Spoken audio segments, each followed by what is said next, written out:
I wanted to see, obviously, I'm curious about you, if you want to tell us a little bit more about the book, why you are so keen and why you've been fighting to get the book out there.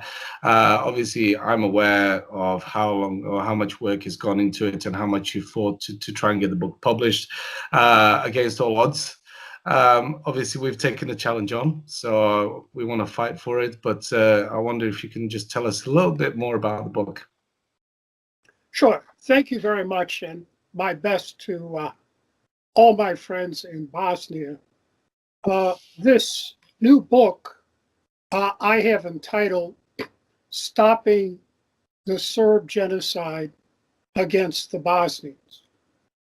And it is a complete account of my efforts to do precisely that since December of 1992, when I first sent my proposal to the Bosnian government to sue Russia, Britain, France at the World Court, break the arms embargo, and try to stop the Vance-Owen plan.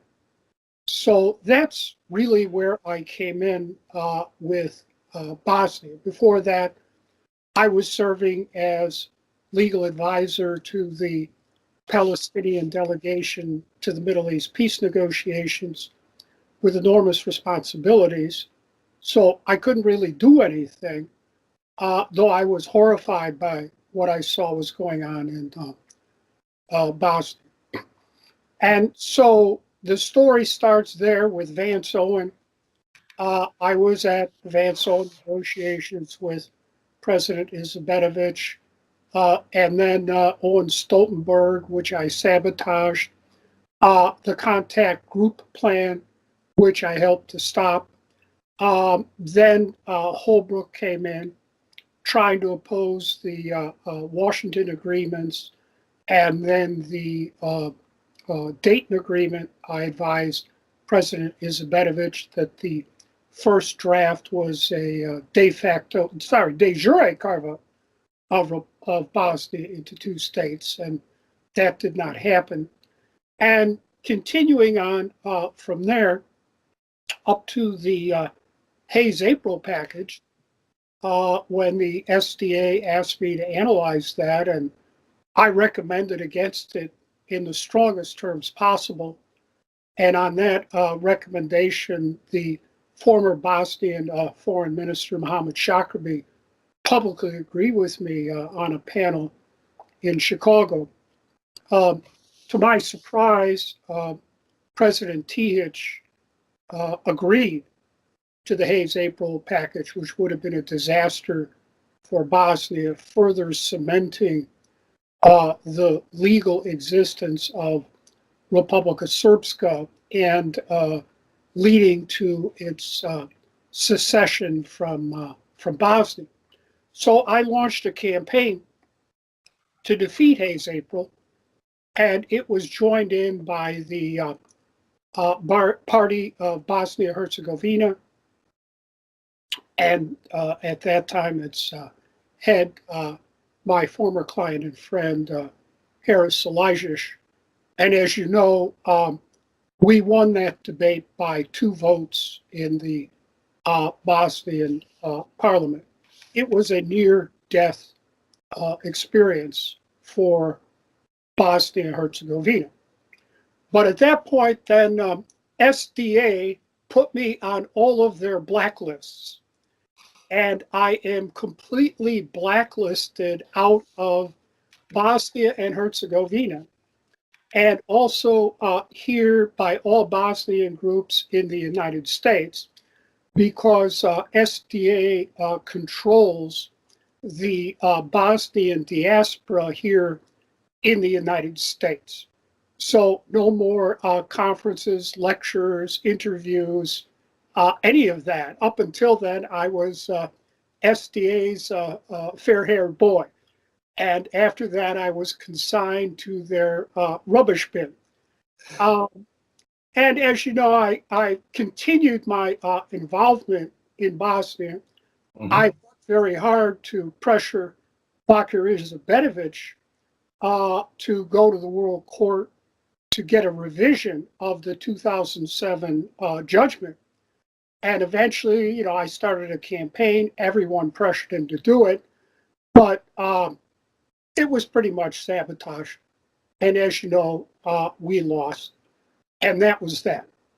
So at that point, I decided it would be appropriate for me to write a book, pulling together all these legal efforts, political efforts, on behalf of the Republic of Bosnia-Herzegovina and the Bosnian people, and still today the state of Bosnia-Herzegovina, so that the Bosnian people can understand what happened here.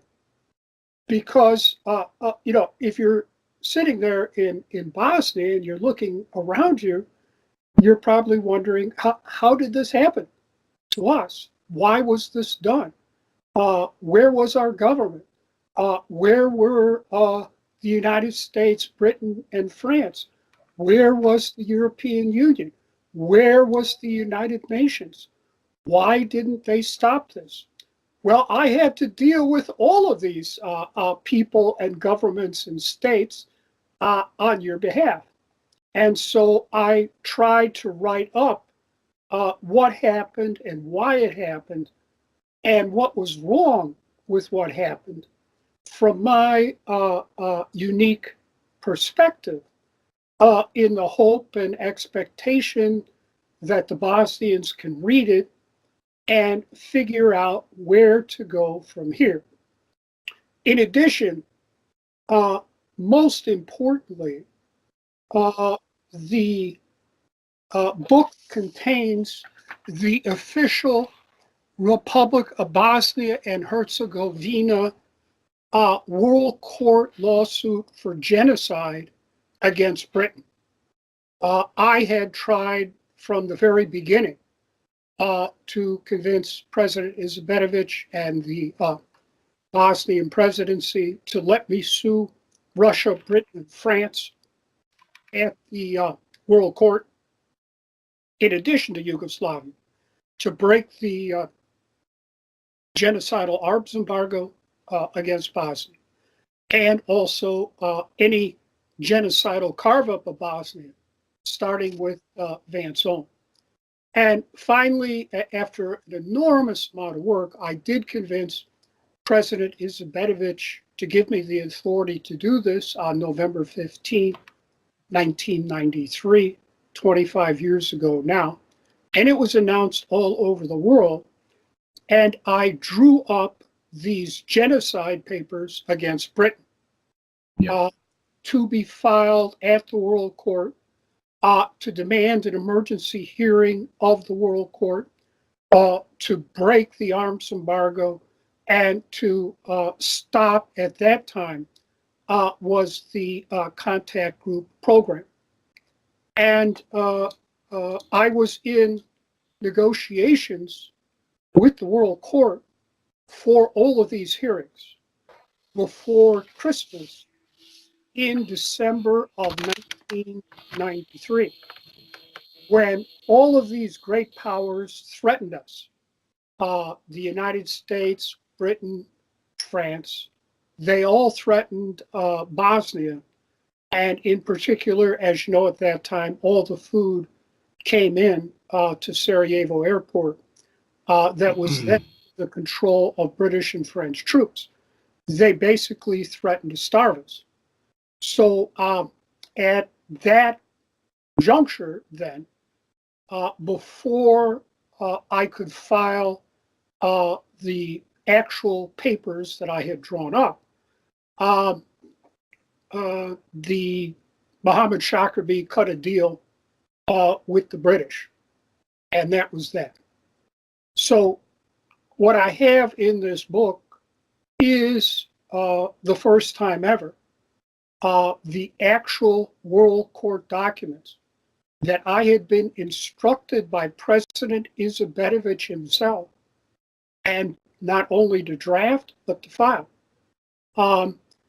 accusing Britain of genocide against Bosnia, breaking the arms embargo, and stopping the contact group genocidal carve-up of Bosnia.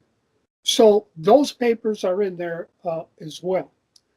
And so it's my intention in the publication of the book, I drew a line with Bakir Izetbetovich's sabotage of the revision of the World Court. I thought, I came in 1992, and that was it for that particular lawsuit against Yugoslavia.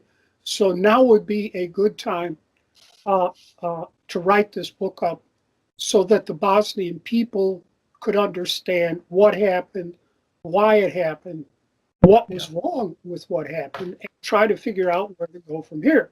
As you know, we just had elections there, and yes, the SDA person, Bakir's successor, I don't know who he is. I don't speak ill of him, but I take it he's Bakir's boy. And now we know Mr. Dodik is in the presidency as well. He is indeed. Of course, President Komšić and I are friends. He's a good man. But the agenda of the great powers is still the same, to carve up Bosnia. And certainly I think Bakir's boy and Dodik will go along with this. The Americans under Trump seem to indicate they are prepared to accept this. And I think the European Union will follow. The Americans have already given the green light to carve up Kosovo and Serbia to Vučić. And as even Patty Ashton, the late Patty Ashton, who supported us, pointed out, this will have terrible ramifications for Bosnia.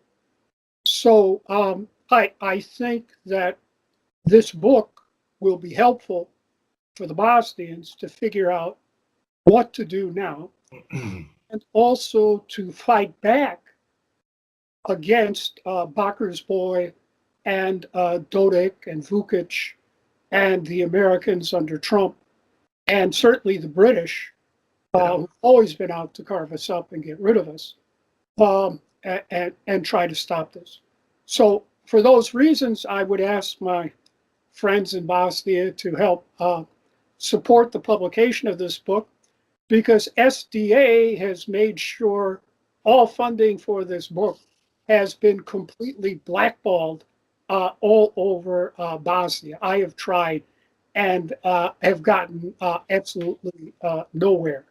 So I do want to thank Tarek Delic and his mother for pursuing this matter further. Thank you very much, Professor Boyle. I won't keep you any longer, so I wish you happy holidays. And I again appreciate you dedicating your time to speak to us again. Well, Happy New Year to you and your family and all my friends in Bosnia. And, if we can get this book out there, we can use it as ammunition against what I'm afraid is this continuing plan to carve us up and get rid of us. Thank you. Absolutely. Have a good day. Thank you. Bye. Yeah.